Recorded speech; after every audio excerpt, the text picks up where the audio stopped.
Olá, pessoal, boa tarde a todos, a todas. Vamos iniciando então a nossa web palestra.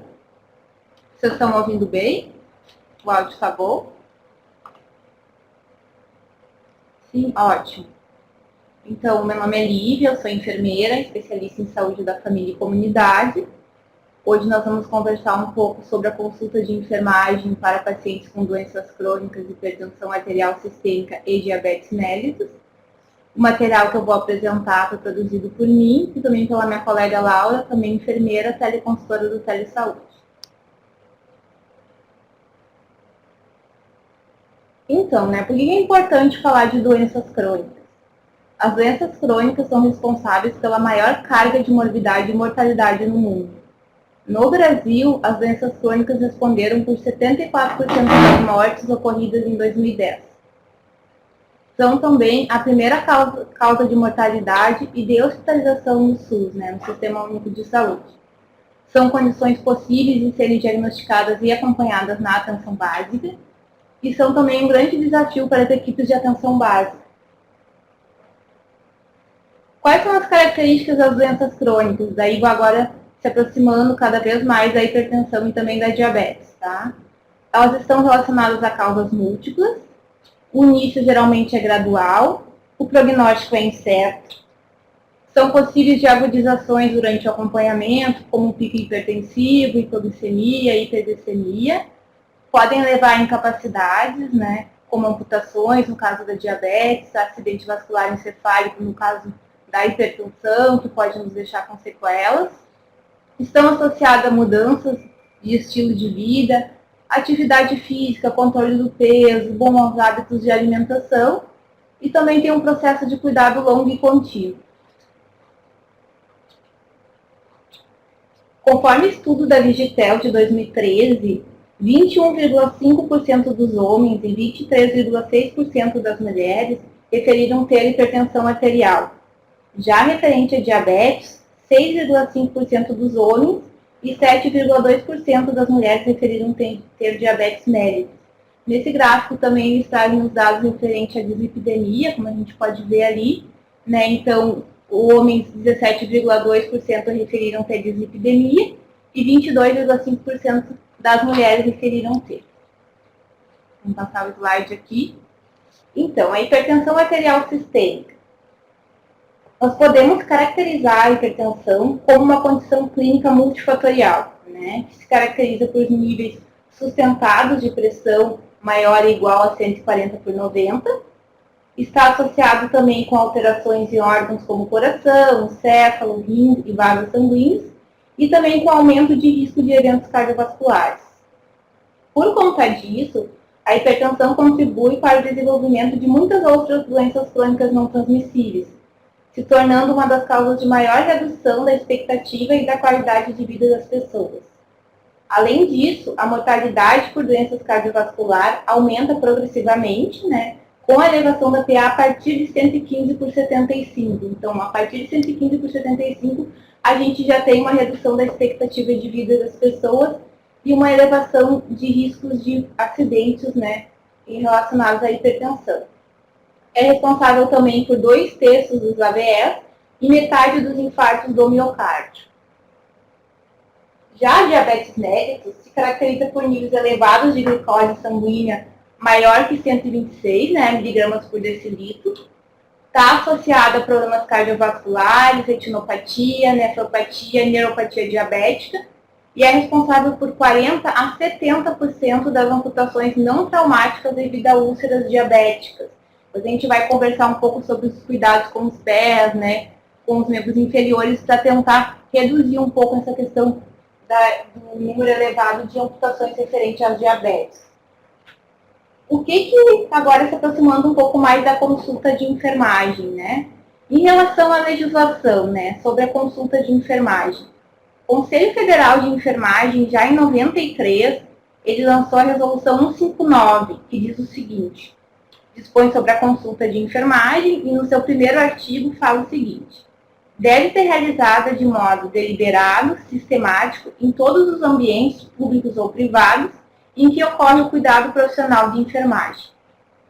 Em 2009, ele voltou a lançar outra resolução, agora 358, falando sobre a sistematização da assistência de enfermagem e a implantação do processo de enfermagem em ambientes públicos e privados. Ele traz também que a consulta de enfermagem é uma atividade privativa do enfermeiro e que deve ser obrigatoriamente desenvolvida, seja em instituições públicas ou privadas.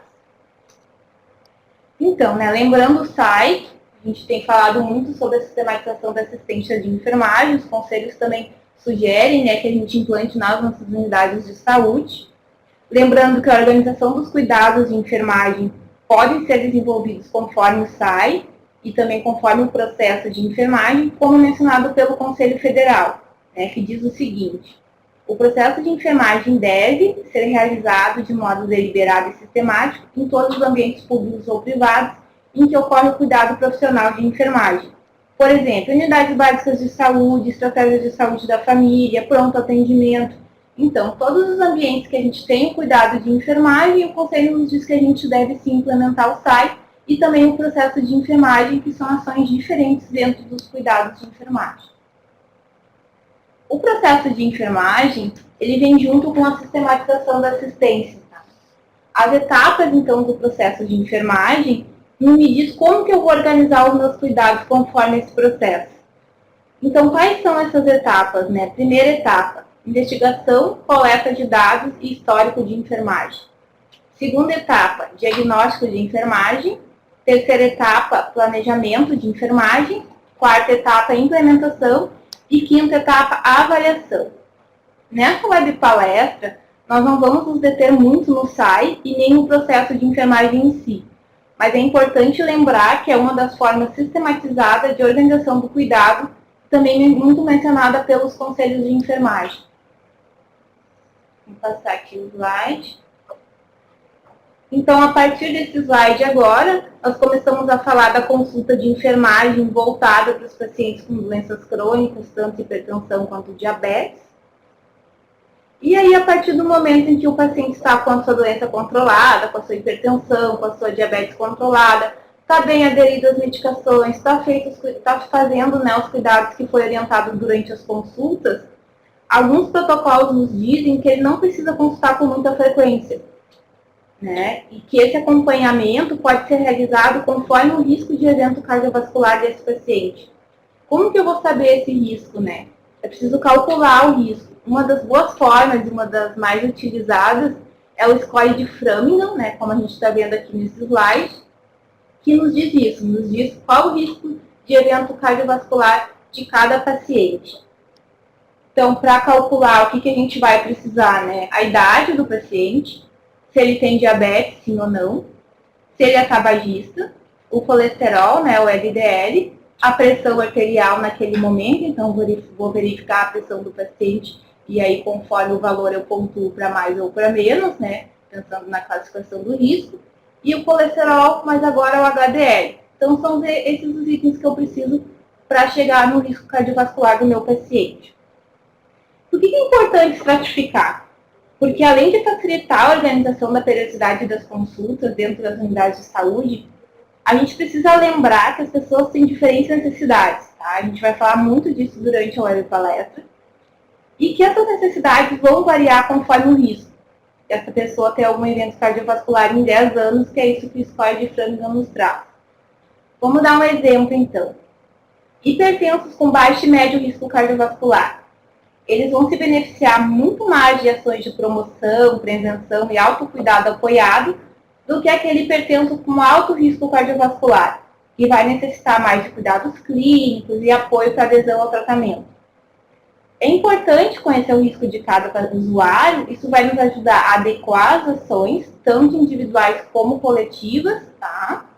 E também vai nos ajudar a utilizar melhor os recursos de saúde, tanto dentro da minha unidade, quando eu precisar acionar a minha rede, uma atenção secundária para dar conta de alguma agudização. É importante eu ter esse risco do paciente. Se caso o paciente chegar na consulta para vocês sem esse risco calculado, calculem já na primeira consulta, já vejam qual é o risco, trabalhem com ele alguns itens modificáveis que ele pode intervir, por exemplo, tabagismo. O paciente ele pode ter algumas informações para iniciar uma cessação do tabagismo, né? Redução do colesterol, enfim, trabalhe com ele, esses itens que ele pode modificar e aí a gente consegue diminuir o risco do paciente. Então aqui, né, a gente traz a questão das frequências da consulta, lembrando sempre que essa frequência ela pode ser implementada a partir do momento que o paciente está controlado, que ele está bem aderido ao tratamento, que ele está fazendo os cuidados conforme orientado em consulta. E o que esses protocolos nos dizem, então? Que um paciente com baixo risco, que é um paciente com 10%, menor que 10%, né, de ter um evento cardiovascular em 10 anos, ele pode consultar com o médico uma vez por ano, com a enfermagem uma vez por ano e com o dentista também uma vez por ano. Já aquele paciente que tem um risco de 10 a 20%, ele vai consultar com o médico uma vez por ano, com a enfermagem uma vez a cada 6 meses, né, semestral, com o dentista também uma vez por ano. Pacientes com risco alto, que é acima de 20%, né, consulta com o médico quadrimestral, com a enfermeira trimestral e com o dentista continua uma vez por ano. E agora, cada vez mais chegando próximo da consulta de enfermagem em si, né? E aí os protocolos do Ministério nos trazem alguns itens importantes que a gente precisa estar atento durante as consultas. Então, nesse quadro, eu acho que resume isso de uma maneira bem legal. Por exemplo, atividade física, né? Eu preciso incorporar atividade física no estilo de vida do paciente. E aí a gente volta para aquela questão. Os pacientes têm necessidades diferentes, né? E a gente precisa adequar os nossos cuidados a essas necessidades do paciente. Alimentação saudável, também incorporação do manejo nutricional no estilo de vida do paciente. Então é difícil a gente ter uma forma adequada que vai se encaixar em todos os pacientes, né? A gente vai ter que ir modificando e acompanhando e assistindo aquele paciente conforme o que o paciente vem me trazendo. Tá? Monitorização. Monitorar e interpretar a glicemia e outros parâmetros e usar os resultados na tomada de decisão. Então aí a gente já tem um cuidado que requer tanto as atribuições do enfermeiro e também já vem para a questão médica, essa questão de análise de exames e também de tomada de decisões de tratamento em cima desses resultados, tá?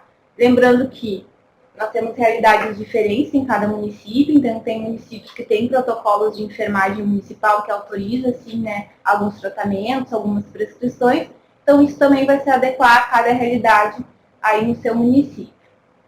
Medicação. Usar a medicação com segurança e para a máxima efetividade terapêutica. Então, eu preciso trabalhar para que isso aconteça. Né? Resolução de problemas. Prevenir, detectar e tratar complicações agudas ou outros problemas. Lembrando que na hipertensão e na diabetes, é possível sim que a gente tenha várias agudizações, principalmente no início, quando o paciente está iniciando o tratamento, quando ele está se adaptando a esse novo estilo de vida. Tá? Enfrentamento saudável. Desenvolver estratégias personalizadas para acessar problemas psicossociais. É importante ter esse momento de escuta com o paciente durante a consulta, tá? Lembrando que um paciente que já tem sintomas de depressão, por exemplo, é um paciente que pode ter uma má adesão ao tratamento, então eu preciso tratar também essa causa para que eu consiga ver toda essa outra questão de adesão, do tratamento do diabetes e da hipertensão. Redução de risco. Prevenir, detectar e tratar complicações crônicas. Também é importante eu estar atento a essa questão. E agora, então, né, a gente entra para as etapas da consulta de enfermagem. O Ministério da Saúde detalha bem os passos da consulta no caderno de atenção básica, tanto de hipertensão quanto do diabetes. A primeira consulta geralmente é um pouco mais longa, mas não necessariamente a gente vai levantar todos os dados do paciente nesse mesmo momento, né? Isso vai acontecendo de forma natural durante os acompanhamentos. Então, em relação ao histórico, o que é importante levantarmos, né? O que é importante abordar com o paciente? Identificação da pessoa. Dados socioeconômicos, ocupação, moradia, rede familiar, vulnerabilidades, potencial para o autocuidado, muito importante, né, pessoal, se tratando de doenças crônicas. Antecedentes familiares e pessoais, história familiar de diabetes, de hipertensão, doença renal, doença cardíaca, diabetes gestacional, no caso das mulheres. Queixas atuais, histórias sobre o diagnóstico de diabetes e hipertensão, os cuidados implementados, tratamentos prévios. percepção da pessoa diante da doença, tratamento e autocuidado. Então, como que é para essa pessoa estar com diabetes, estar com hipertensão, né? Como que ela pretende se cuidar, quais são os hábitos que ela acha que ela precisa melhorar, né? Para ter um controle melhor da doença. Medicamentos utilizados e outros problemas de saúde, presença de efeitos colaterais, hábitos de vida, alimentação, sono, repouso, atividade física, identificação de fatores de risco também importante, como tabagismo, alcoolismo, obesidade, sedentarismo. Então, todos esses dados que eu vou coletando durante o histórico vão me ajudar no momento em que eu for adequar o meu acompanhamento para aquele paciente. A consulta de enfermagem agora um pouco mais voltada ainda na parte do histórico para o paciente com hipertensão, né? Então é preciso também na parte do histórico questionar a respeito de presença de lesões em órgão-alvo ou doenças cardiovasculares, doenças cardíacas, né? Episódio isquêmico, acidente vascular encefálico, nefropatia, doença vascular arterial periférica, retinopatia hipertensiva. Então todas essas questões eu também vou trabalhar com o paciente durante a minha consulta. Levantando o histórico, eu parto para a parte do exame físico, né?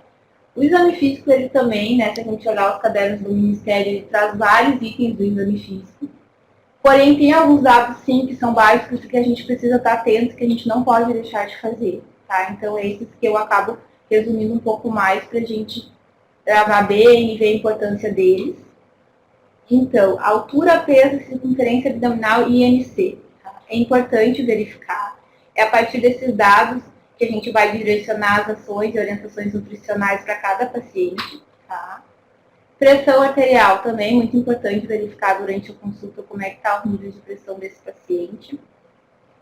Membros inferiores, né? Pacientes diabéticos costumam ter a sensibilidade diminuída, que aumenta a probabilidade de lesão sem a pessoa perceber. A pessoa pode se machucar sem notar, né, que se machucou, e aí não cuidar daquela lesão e isso ir se agravando cada vez mais. Tá? Avaliação da pele, turgor, coloração, mancha, unhas, né, pensando mais na questão do diabetes agora, dor, edema, pulso pedioso, lesões, tá? Ferimentos, calos, como que esse paciente corta a unha, né? A maneira que ele corta pode levar, né, a unha encravar e aí a gente ter uma lesão ali que pode se agravar, enfim. Existem alguns testes que podem ser realizados para avaliar a presença de sensibilidade dos pés no paciente diabético. Tá? O teste de rastreamento mais recomendado é o monofilamento. A técnica consiste em aplicar o monofilamento com uma pressão no local desejado, de forma que consiga curvar esse monofilamento, e assim a gente vai estar avaliando a sensibilidade protetora plantar do paciente.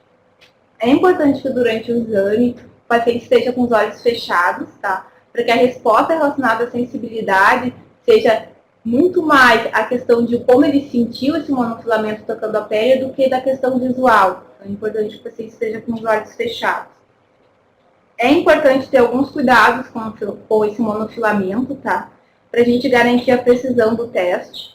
Por exemplo, sabe que o monofilamento é de uso individual, não é de uso individual e nem descartável, né? Por isso a gente tem que lavar, a gente tem que limpar ele após o uso. E aí o recomendado é que a gente use sabão líquido e água morna para fazer isso. É recomendado também que o monofilamento fique em repouso após 24 horas e a cada 10 pacientes examinados. A vida útil do monofilamento varia muito conforme o fabricante, mas é em geral de 18 meses. Diagnóstico das necessidades do cuidado. Tá? Bom, fiz o meu histórico, né, fiz o exame físico, já conheço um pouco mais desse paciente. Tá? Agora é importante levantar as necessidades de cuidado dele, tá? Para mim poder individualizar esse meu cuidado e direcionar ele. Dificuldade, déficit cognitivo e analfabetismo. Tá? Pacientes com esse tipo de dificuldade podem ter maiores dificuldades para adesão ao tratamento, daí eles vão precisar de uma rede de apoio, eu vou precisar identificar isso durante a consulta para que eu possa acionar essa rede de apoio, algum familiar, algum vizinho, filho, alguém que esteja disposto, né, e comprometido com esse cuidado, que possa ajudar o paciente durante todo, né, o acompanhamento e a adesão ao tratamento da doença crônica. Também a questão da diminuição da acuidade visual e auditiva, Também são pacientes que vão precisar de uma rede de apoio mais fortalecida. Problemas emocionais, sintomas depressivos e outras barreiras psicológicas. Sentimento de fracasso pessoal, crença no aumento da severidade da doença, medo da perda de independência, né? Então, os pacientes acabam trazendo muito isso durante as consultas, que vão precisar depender muito de alguém e que isso não é bom. Então, é importante também conversar com eles sobre isso. Medo de hipoglicemia, principalmente naqueles pacientes que usam insulina. Medo do ganho de peso, da aplicação da insulina.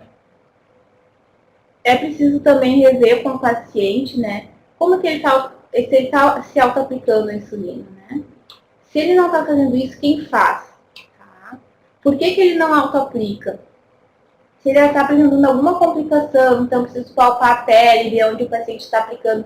Geralmente os pacientes têm uma tendência de aplicar sempre ao redor do umbigo, então preciso palpar ali, ver se não tem lipodistrofia, ver se realmente o organismo está absorvendo aquela insulina. Geralmente a explicação de toda a técnica de administração de insulina ela é feita na primeira consulta com o paciente, e aí depois nas consultas subsequentes a gente vai revisando isso junto com o paciente. É importante também pedir que o paciente simule a aplicação durante a consulta, para que a gente possa identificar e ajustar, né, algumas coisas junto com o paciente. Também a questão da automonitorização, tá? O paciente consegue realizar a verificação da glicemia capilar. Se ele não consegue, tem alguém na família que pode fazer isso por ele. Está prescrito que ele realmente precisa verificar a glicemia capilar no domicílio. Como que está essa questão para o paciente? Tá? Ele está com dificuldade no manuseio do aparelho. Prevenir, minimizar ou corrigir os problemas identificados nas etapas anteriores. Bom, então agora a gente conheceu o paciente, a gente conseguiu identificar quais são os possíveis, né, agravos e problemas que podem vir a dificultar a adesão do paciente à adesão ao tratamento e aos cuidados que vão ser orientados durante a consulta. E nesse momento eu vou estabelecer metas junto com o usuário. Tá? Lembrando que a cada consulta eu vou avaliar essas metas e também estimular o paciente. Como a gente sabe, é um cuidado contínuo, né? Um cuidado ao longo do tempo. Então, os pacientes precisam estar sempre motivados a tanto aderir a esses cuidados, quanto a manter os cuidados, como manter a atividade física, uma dieta equilibrada, o controle de peso. Então, é um trabalho que a gente vai fazendo aos poucos, para que isso seja introduzido também aos poucos na rotina do paciente, já que para alguns pacientes são muitas mudanças, né? O paciente já tinha uma vida totalmente diferente, a partir do momento que ele tem um diagnóstico, ele vai ter que mudar um pouco a sua rotina, e isso acaba trazendo um estresse de início. É importante também a gente estar atento a essas questões. Tá? Então, além de estabelecer meta, né, eu vou abordar e orientar sobre a doença e o processo de envelhecimento. O que é a doença? O que é estar com diabetes? O que é estar com hipertensão? Motivação para modificar hábitos de vida não saudáveis, como fumo, estresse, bebida alcoólica, sedentarismo. O quanto o paciente está motivado realmente para fazer essas mudanças, né? Como que isso vai se dar? Isso sempre lembrando que é uma combinação entre profissional e paciente, tá? E que vai depender muito de cada paciente também. Percepção de presença de complicações. Bom, aquele paciente diabético, ele consegue reconhecer os sinais e sintomas de hipoglicemia, ele sabe como que ele deve agir diante desses sinais e sintomas. Isso é importante também, né? Isso é uma questão que a gente vai orientar durante as consultas, e que no momento que eu for avaliar o que o paciente realmente conseguiu levar para seguir aquelas orientações, é importante que eu aborde. Bom, tem sentido alguns sinais e sintomas de hipoglicemia? O que tu costuma fazer quando tu sente? Né? Nunca sentiu? Se caso sentiu, o que tu imagina que tu vai fazer? E ter essa conversa com o paciente nesse sentido. Os medicamentos em uso, né? O paciente está seguindo a dose, o horário, tá?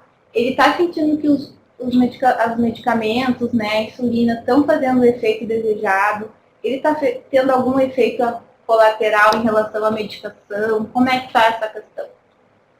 Solicitar e avaliar os exames previstos no protocolo assistencial local. Lembrando também que isso difere de cada município, de cada realidade, tá? Tem municípios que os enfermeiros têm protocolos assistenciais que autorizam essa prescrição e essa avaliação. Então, isso vai depender aí da realidade do município de vocês. Vamos passar aqui o slide. Então, a gente veio conversando agora, né, até esse momento, sobre como construir um plano conjunto. Então, a gente falou nos slides anteriores que o autocuidado implica na participação ativa do indivíduo nas ações direcionadas a cada paciente, tá? Então, nesse sentido, é bom lembrar que o autocuidado é baseado na percepção da pessoa, então na percepção do paciente, sobre o seu problema, sobre a hipertensão, sobre a diabetes, e as suas condições. E ainda, qual dos seus problemas relacionados à sua condição crônica, o paciente percebe como prioridade para a gente trabalhar.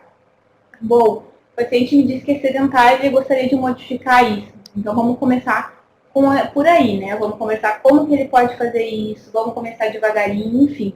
O que o paciente elege como prioridade para a mudança nessa questão do estilo de vida? O que ele acha que ele tem que superar e qual que é a meta que ele deseja alcançar em relação a todas essas orientações. Por isso, é bom fazer uma avaliação detalhada, que daí a gente traz de novo a questão do histórico, de diagnóstico de enfermagem, tá?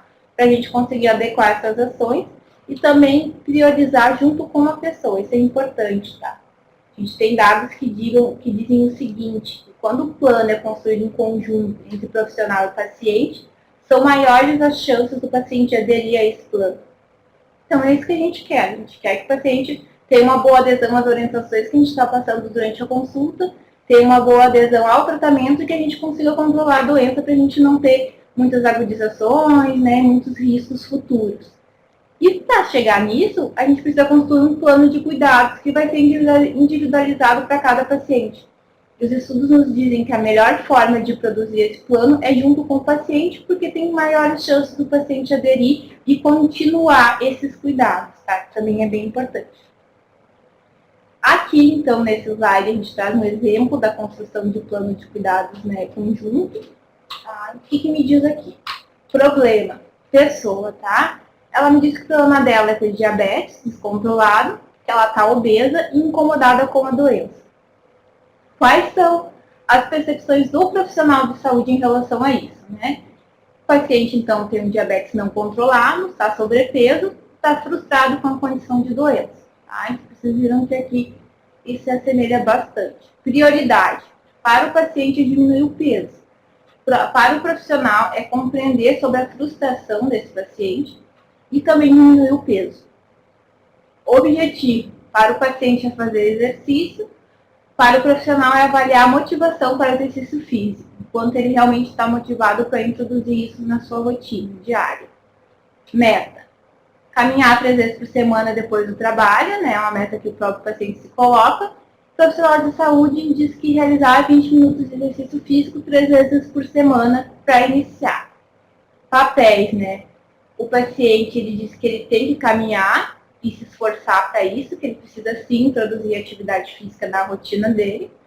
E o profissional de saúde diz que o papel dele é apoiar e estimular para que o paciente consiga.